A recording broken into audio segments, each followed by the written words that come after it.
Ya, Baik, alhamdulillah. Ustaz, sementara ini kita dengar juga ada beberapa polemik tentang ke masjid, berjamaah di Ya. rumah. Apa tuh, Ustaz?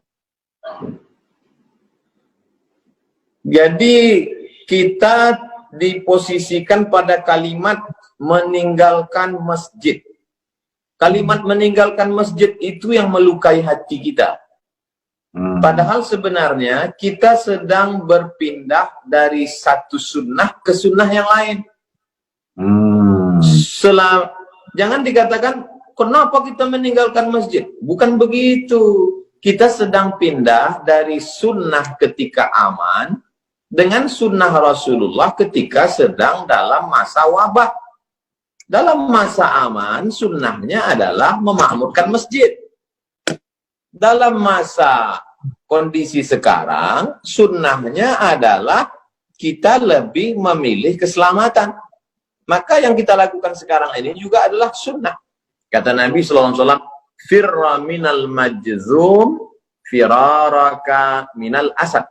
Larilah engkau dari orang yang terkena penyakit menular, seperti engkau lari dari singa. Jadi hari ini kita sedang melarikan diri dari orang yang terkontaminasi penyakit, seperti larinya dari singa. Ini juga sunnah. Jadi kalimat ini besar pengaruhnya, Kiai Haji Abdullah Gimnastiar. Jadi pemilihan kata itu, saya lebih memilih menggunakan bahasa daerah.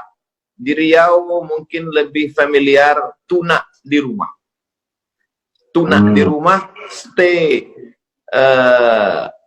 at home. Mungkin bahasa Sundanya apa itu? Menetaplah di rumah. Cicing di rumah. Nah, jadi Cicing. Ini jawaban yang indah ya. Kita bergerak dari satu sunnah ke sunnah lain. Ada yang mengucapkan gini, Ustadz, saya sih jangan takut oleh virus. Kami tidak takut oleh virus, tapi takut kepada Allah, sehingga tetap memaksakan untuk ke masjid. Bagaimana pendapat Ustadz tentang perkataan itu? Kami tidak takut ke virus, kami hanya takut ke Allah. Itu satu sisi ada sombongnya. Kita bisa masuk dalam takbur. Kalau sampai kita, ini kan beda virus dengan singa kan, yang satu kelihatan, yang satu enggak kan. Seandainya ini kebun, mohon maaf, kebun binatang, singanya lepas. Iya kan? Singanya lepas. Lalu kemudian ada satu orang dilarang sama Pak RW. Mas, jangan keluyuran. Lalu dia mengatakan, saya hanya takut pada Allah. Tidak takut ke singa gitu ya. Jadi kita dalam Islam diajarkan, Ahlus Sunnah wal Jamaah mengajarkan kita untuk ikhtiar, ada usaha, bahwa kemudian terjadi, berarti kita beriman kepada rukun iman yang keenam, takdir baik, takdir buruk. Tapi sebelum itu ada usaha ikhtiar, dan usaha itu sunnah. Jadi yang kita lakukan hari ini sunnah. Kami tinggal di Pulau Sumatera, Provinsi Riau, 50 menit dari Kuala Lumpur. Sampai hari ini kita tidak lockdown. Dan pesawat dari Kuala Lumpur masuk 2 kali satu hari, pesawat pagi, pesawat siang. Bagaimana kalau ada penumpang itu yang datang, dia terkontaminasi, lalu dia datang ke masjid, dia menginjakkan kaki, dia bersin batu di tempat wudhu, dia bersalaman. Kecuali misalnya kita sudah lockdown. Lalu kemudian tidak ada pesawat satupun yang masuk, semua pintu kota ditutup, yang buka hanya kantor polisi dan tentara untuk pengamanan, dan supermarket, tempat belanja, dan semua sudah dicek, semuanya sehat. Dan di pintu masjid ada detektor, kalau ada satu virus, detektornya bunyi. Itu bisa kita tetap melaksanakan sholat berjamaah dengan sholat Jumat. Ini sekarang kita tidak tahu siapa yang membawa. Saya sendiri tidak yakin bahwa saya steril. Nah, kalau ngomong-ngomong tentang lockdown, kan ada yang sekarang jadi makan banyak daun-daunan karena lockdown, daun. Ada yang tidak ngerti. Kalau lockdown. Nah, lockdown ini dalam sejarah Islam pernah nggak tuh ada lockdown ditutup seperti itu, Stan? Jadi kalau kita baca fikih-fikih dulu itu kan, misalnya kita baru boleh sholat qasar itu kan setelah melewati sur al-balad, tembok kota. Jadi memang kalau kita pergi ke Rabat di Maroko hari ini, kebetulan dulu saya waktu sekolah kan ditinggalnya di kota Rabat. Jadi Rabat itu sampai hari ini memang kotanya ada temboknya. Keliling kota itu ada tembok. Tembok itu tetap bisa utuh terjaga karena memang hujannya jarang dan dia terbuat dari batu gunung. Jadi ketika zaman dulu kalau terjadi wabah suatu kota itu pintu tembok itu ditutup rapat sehingga orang luar tidak masuk dan orang yang di dalam tidak keluar karena kota itu ada temboknya. Dan kota Al-Madinah Al-Munawwarah dulu juga kalau kita bisa kita browsing, coba cari gambar Madinah zaman dulu, itu ada temboknya keliling.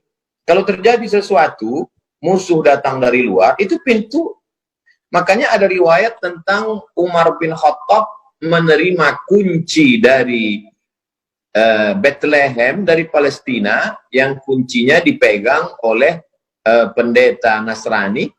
Artinya kota itu ada temboknya, ada pintunya, ada kuncinya.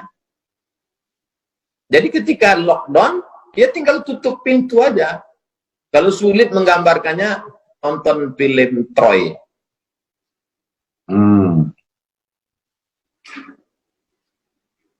Film Troy? Ya, jadi, kebayang. Ini sudah pernah terjadi juga yang seperti ini, jadi tidak. Ya. Ustaz, jadi zaman dulu ketika terjadi sesuatu, mereka tinggal lockdown aja, tutup pintu kota, orang luar nggak boleh masuk, orang dalam nggak boleh keluar, selesai. Cuman kita sekarang kan ada kereta api, ada bis, ada akses jalan banyak. Jadi zaman dulu mereka lebih mudah untuk lockdown. Iya. Baik. Alhamdulillah. Selanjutnya nih pertanyaan, enak paling enak bagiannya satu sama ya. Saya waktu di Batam, Ustadz habis-habisan nanya saya nggak bisa berkelit. Sekarang Ustadz harus jawab ya, janji. Terima kasih. Lalu Ustadz, nih, ini kan antara keyakinan ada Jabariyah, ada Qadariyah, ada Ahlussunnah wal Jamaah. Sekarang ini bisa kelihatan nggak yang berpaham Jabariyah atau mereka semau-maunya saja pindah-pindah keyakinan ini? Yang selama ini mengaku Ahlus Sunnah, mulutnya berkata Ahlus Sunnah, justru sekarang bisa kelihatan dia Jabariyah. Artinya tidak ada, ya udah terserah aja lah, mau mati matilah. Kalau Ahlus Sunnah tidak begitu. Ahlus Sunnah Allah kasih kita ikhtiar, Allah kasih kita al-kasbu, ada usaha. Kalau Qadariyah ekstrim, dia berkata tidak ada takdir. Tapi saya sampai hari ini masih ada ikhtiar usaha. Andai terjadi juga, disitulah kita baru bisa berkata, dari mulut kita berkata, qadarullah, ini sudah takdir Allah SWT. Tapi bahwa hari ini kita mendengar Majelis Ulama mengajarkan kita, Kementerian Agama untuk menggulung karpet, kemudian Majelis Ulama mengajak menutup, bahkan tadi saya baca berita Sekjen MUI mengajak pemerintah untuk lockdown. Itu salah satu dari usaha, salah satu dari ikhtiar, salah satu dari al-kasbu, menunjukkan kita Ahlus Sunnah wal Jamaah, kita berpegang pada sunnah, kita bukan kelompok Ahlul Bid'ah. Ahlul Bid'ah waktu itu kan Jabariyah, Murji'ah, Qadariyah, Syiah, Mu'tazilah, keluar dari Ahlus Sunnah. Kita berpegang kepada sunnah Rasulullah SAW. Jadi jangan ragu-ragu untuk menyempurnakan ikhtiar, ihris ala ma yanfa'uk wasta'in billah wala ta'jaz. Itu saja, bersungguh-sungguh manfaat, Jazakumullah khairan. minta tolonglah kepada Allah dan janganlah bersikap lemah. Iya. Ya kan gitu Ustaz? Ustaz sudah hafal kalian ya. Baik, nah sekarang Ustaz kan situasi semakin berat begini nih. Kelihatannya kepatuhan umat kepada ulama itu ada poin tersendiri nggak Ustaz? Seperti sekarang ya. Sebetulnya kan bagi yang sudah daerah merah begini, kalau tidak ke masjid sebetulnya tidak rugi sama sekali. Niat sudah dapat pahala. Biasa ke masjid kita akan tidak ke masjid karena uzur juga dapat pahala. Kemudian kita menjauh dari kemudaratan dapat pahala. Tidak mencelakakan orang lain dapat pahala. Patuh kepada ulama juga pahala. Jadi sebetulnya luar biasa dalam keadaan begini kalau kita betul-betul pakai hati dan kejernihan berpikir. Gimana menurut Ustaz bahwa ya kita ke majelis ulama tuh ada poin khusus tidak tuh?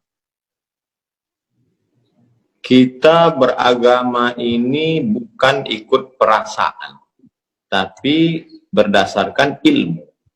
Makanya la ilaha illallah di awal ayatnya fa'lam.